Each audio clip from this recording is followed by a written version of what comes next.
So I said all that to say that being enlightened,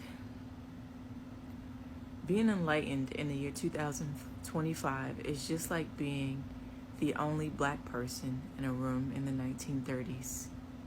And not only the only black person, but the only black woman in the room.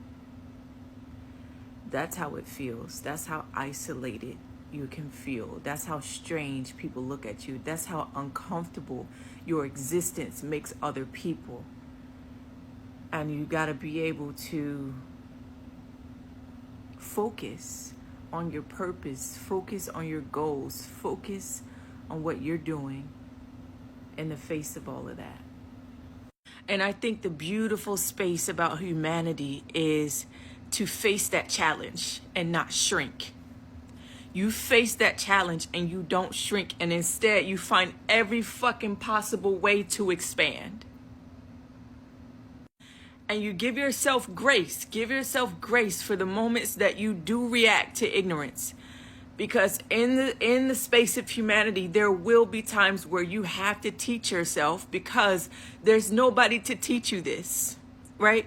There's no example. There's no one to teach you how to be enlightened, because we're all going from glory to glory, and every day is new, and every moment is new.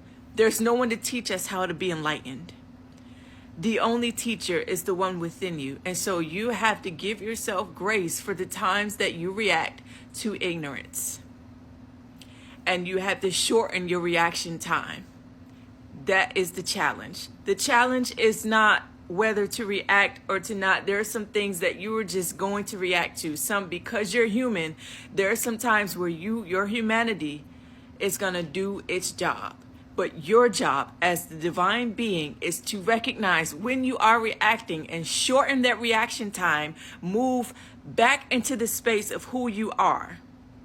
Recognize when you are outside of your natural self, when you're outside of peace, when you're outside of love, when you're outside of joy, when you're outside of patience. Be able to recognize that. And if you can recognize that, and you can return yourself back to that state and shorten your reaction time to the bullshit, to the ignorance, you's a bad bitch. And I mean that with all due respect. You's a bad bitch. I mean like Trina, baddest bitch.